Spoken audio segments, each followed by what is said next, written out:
Reciban todos un muy cordial saludo. Este espacio académico se llama Planeación Tributaria. Mi nombre es Angie Fernanda Mendoza Vanegas. Mi nombre es Luisa Aurora Araujo Contreras. Buenas noches.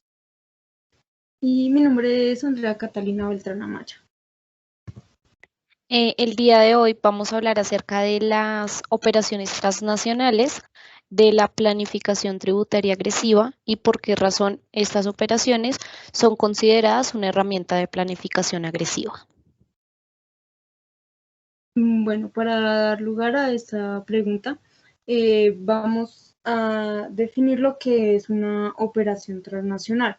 Esas operaciones transnacionales hacen referencia a las empresas transnacionales, válgase la redundancia, es decir, las que realizan actividades económicas a nivel internacional, iniciando en un país y extendiéndose en otros países como tal.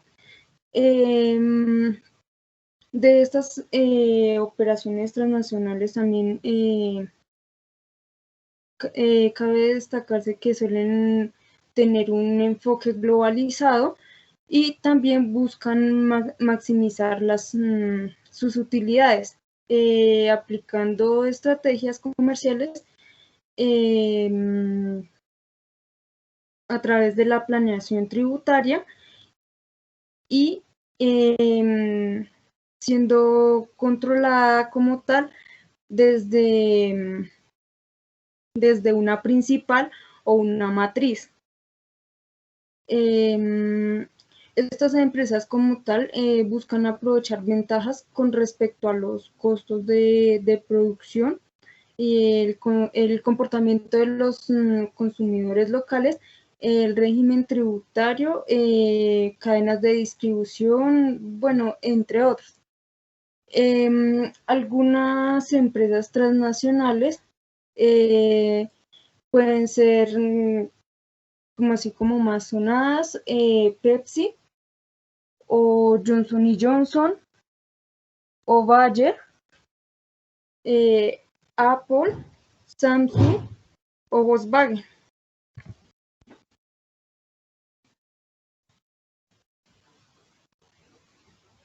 Continúa, Sanji. Con respecto a la planeación tributaria, cabe afirmar que es una herramienta orientada a la optimización de la carga fiscal. Siempre está buscando reducirla o gozar de algún beneficio tributario para poder optimizar esta carga. Este concepto de planificación tributaria se confunde mucho con la elusión y con la evasión. Con respecto a la evasión de impuestos, podemos decir que es prácticamente robar, es no pagar impuestos y es una situación que es totalmente ilegal y 100% no ética. Con respecto a la elusión es aprovechar los vacíos legales para disminuir y pues en la mayoría de los casos para eliminar el pago de los impuestos, y de esta podemos decir que es una situación que puede ser legal pero no es ética. Y pues ya la planeación tributaria es una situación que es legal y que es ética, porque en lugar de buscar vacíos legales, lo que está buscando son los beneficios que brinda la ley. Con respecto a la planeación tributaria, existe otro concepto como que se desprende de esa misma rama, que es la planeación tributaria internacional. Tiene el mismo objetivo de la planeación tributaria, que es el de disminuir los impuestos, pero de manera internacional, es decir, en varias jurisdicciones fiscales. Para esto se debe tener pleno conocimiento y análisis de los ordenamientos jurídicos de 2 o de más países, dependiendo en dónde se va a presentar la imposición como tal. Con respecto a la planeación tributaria agresiva, que es uno de los puntos principales de este video, podemos, digamos que hablar como cronológicamente de la planeación tributaria agresiva, que al finalizar la Segunda Guerra Mundial, con el objetivo de estimular relaciones económicas internacionales, se intensificaron los convenios para evitar la doble imposición. La OCDE inició llamándose Organización Europea de Cooperación Económica, luego la Organización para la Cooperación y el Desarrollo Económico, que es como se conoce hoy en día, fueron los encargados de velar para promover políticas que mejoraran el bienestar y pues se eliminara la doble imposición internacional. En el año 2013, esta iniciativa los llevó a crear el Plan de Acción contra la Erosión de las Bases Imponibles y el Traslado de Beneficios, que es más conocido como los BEPS. Estos son las organizaciones que se ejecutan para que haya como una unificación internacional y no se presente eh, este problema con la doble imposición internacional. Con respecto a la planeación tributaria agresiva, siempre hemos tenido en cuenta que es un área gris. Tienen muchas estrategias que buscan y aprovechan realmente las fallas, eh, tratando de promover las ganancias artificiales para bajar la imposición en las que no hay ninguna actividad económica. De la planificación fiscal agresiva, lo único que nos quedaría por decir es que no toda planeación fiscal es agresiva y tampoco toda planificación fiscal agresiva es ilícita, como lo dice la señora Gloria Marín. Siguiente, por favor.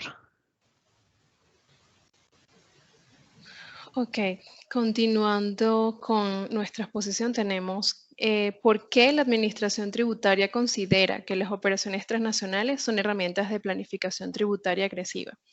En este sentido, nos permitimos hacer referencia a la cartilla de precios de transferencia publicada por la DIAN en 2015, en donde la misma DIAN explica que en el comercio internacional, las empresas transnacionales utilizan dentro de su lógica comercial la planificación de, de sus operaciones con la finalidad de localizar su fuente de utilidades o ganancias en jurisdicciones fiscales de menor imposición tributaria, con lo cual logran disminuir su carga tributaria. Entonces, en este sentido, vemos que la misma DIAN ya tiene establecido esta práctica a nivel transnacional que, como podemos ver, las empresas trasladan sus beneficios para conseguir una menor carga impositiva.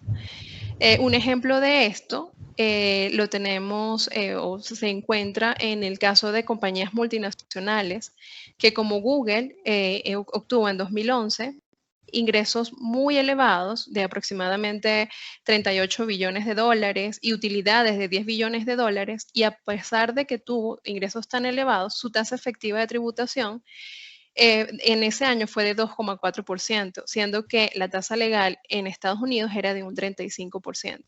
Entonces, comparando tanto la tasa efectiva de Google como con la tasa que se tributa en Estados Unidos, pues podemos ver cómo mediante estos mecanismos de planificación, las empresas logran disminuir su carga tributaria y por tanto pagar un menor impuesto, haciendo este traslado de beneficios. Y a su vez, pues esto genera la erosión de las bases imponibles, que no solo afectan a los estados, que al final tienen que hacer una replanificación de sus presupuestos para poder pues, llevar a cabo las políticas públicas, sino que al final también afecta a los contribuyentes, que somos al final quienes terminamos soportando esta falta de contribución de las empresas transnacionales. En este orden de idea y con base a esta detección de estas prácticas a nivel internacional, como lo comentó mi compañera, la OCDE desarrolló un plan de acción contra la erosión de las bases imponibles y el traslado de beneficios, que en sus siglas en inglés se denomina BEPS. Dentro de este plan de acción se incluyeron 15 acciones y estas para un poco poner en contexto la planificación tributaria agresiva, pudimos encontrar que la acción número 15, que trata sobre exigir los contribuyentes que revelen mecanismos de planificación fiscal agresiva, y esta a su vez está relacionada con la acción número 6, que es impedir la utilización abusiva de convenios fiscales. Entonces, pues para explicar un poco el por qué la Administración Tributaria considera las operaciones transnacionales como planeación tributaria agresiva, pues hacemos referencia a los BEPS, porque desde allí y pues la OCDE desarrolla estas acciones para disminuir estas prácticas. Y pues también hay una relación muy estrecha entre la acción 6 y la 15, porque el uso abusivo de los convenios internacionales está enmarcado dentro de la planificación tributaria agresiva. Siguiente, por favor. Entonces, para un poco también enmarcarlo dentro de la Administración Tributaria colombiana, conseguimos que en el año 2016 se quiso incluir dentro del Estatuto Tributario el régimen, o mejor dicho, sí, el régimen de revelaciones obligatorias de estrategias de planificación tributaria agresiva en el libro 7. A pesar de que esta reforma no se dio, o esto al final no se incluyó, pues sí hubo como un intento de la Administración Tributaria colombiana de incluirlo dentro del estatuto tributario, pues enmarcado por los lineamientos que ya mencionamos de la OCDE. Al final, pues pudimos encontrar que, aunque no se incluyó este régimen en el estatuto tributario, pues sí existen unas cláusulas antiabusos que están en el artículo 894 del estatuto, y también hay un artículo que habla específicamente del abuso en materia tributaria, el artículo 869, y también tenemos la ley 1819. Siguiente, por favor. Bueno, tenemos ahí un ejemplo de las operaciones transnacionales. Entonces, pues,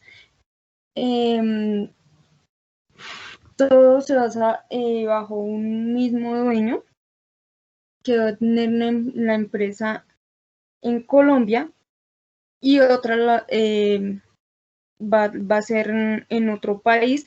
En este caso utilizamos a Panamá. Entonces tenemos que acá en Colombia se facturaron 100 pesos, se tuvieron unos costos de 10 y hubo gastos por 90. Entonces resulta y pasa que esos gastos que se tuvieron en el otro país, en Panamá, por 90, inicialmente, bueno, se hace un estudio de precios de transferencia, y al pasar ese estudio de transferencia, entonces, pues digámoslo así, que llega la transferencia a Colombia, y esto hace que se tenga una utilidad o una renta líquida de cero. Entonces, pues digámoslo así, que por ende en ninguno de los dos países se pagaría impuestos. Digámoslo que también es importante tener en cuenta que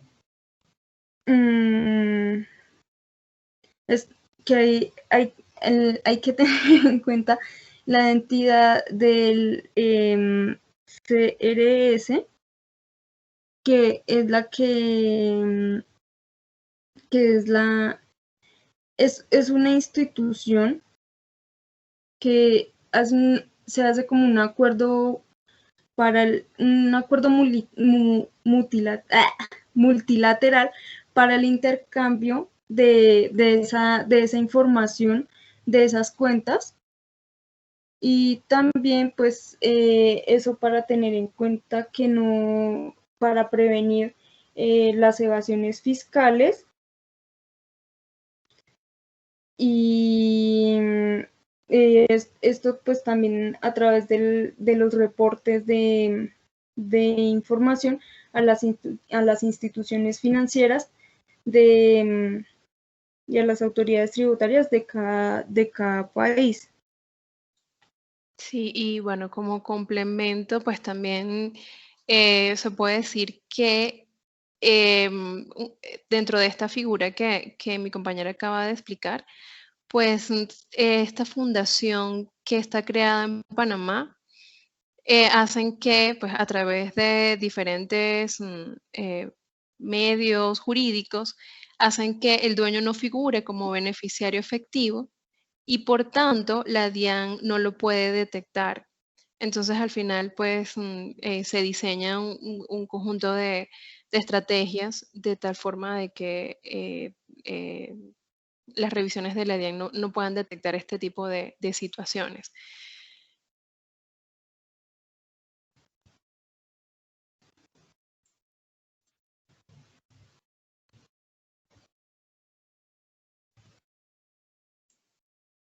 Y bueno, continuando con los ejemplos de operaciones transnacionales, es importante tener en cuenta cuando hacemos la revisión de las operaciones transnacionales en el caso Colombia, como ya lo habíamos mencionado anteriormente, que existen convenios de doble imposición que la mayoría están bajo el modelo de la OCDE, y también existe un convenio multilateral con la CAN, que es la que se denomina la decisión 578. Entonces, dentro de esta aplicación de los convenios de doble imposición, que bueno, existen tres escenarios. El primero, cuando un estado es el que grava el ingreso del contribuyente. El segundo, cuando ambos estados graban el ingreso. Esto se da específicamente, por ejemplo, en regalías. Y el tercero, cuando el estado número 2 o el segundo estado es el que grava el ingreso de la empresa. Entonces, de esta utilización de estos convenios de doble imposición, surge una figura que se denomina el treaty shopping, que es una forma indebida del aprovechamiento del convenio de doble imposición, que, por ejemplo, como lo tenemos acá graficado, tenemos tres empresas, una en Colombia, que tiene una transacción X con una empresa en Estados Unidos, pero supongamos que pues, Colombia no tiene un convenio de doble imposición con Estados Unidos, pero España sí lo tiene. Entonces, la empresa en Colombia le paga a Estados Unidos a través de España. Crean figuras o empresas allá que hacen como esta triangulación, y al final Colombia termina beneficiándose indirectamente del convenio entre Estados Unidos y España. A este mecanismo se denomina treaty shopping. Y pues las administraciones tributarias han tratado de establecer en los convenios de doble imposición medidas anti-treaty shopping, y esto pues para poder evitar que residentes de terceros estados, mediante las estructuras de planificación que ya mencionamos, accedan al ámbito de aplicación de un CDI o de un convenio de doble imposición, que en principio no les sería aplicable, pues porque no son residentes de ninguno de los estados contratantes, así como lo vimos en el ejemplo, que Colombia no tiene convenio con Estados Unidos, pero a través de España termina beneficiándose de este convenio. Siguiente, por favor.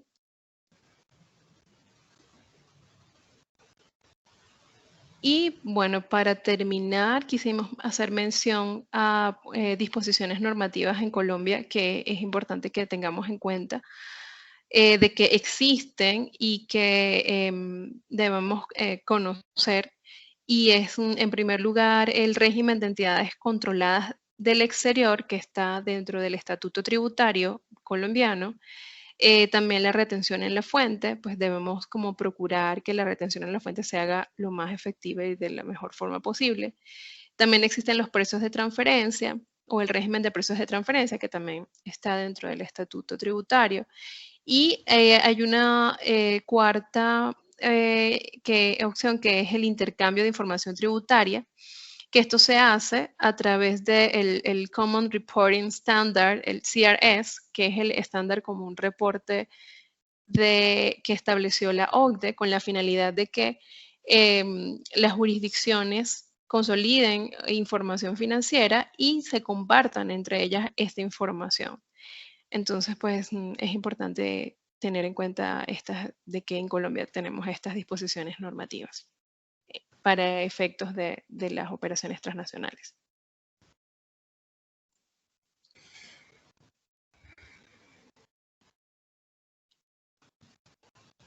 Muchísimas gracias por la atención prestada. Hasta luego. Hasta luego, gracias. Esto es todo.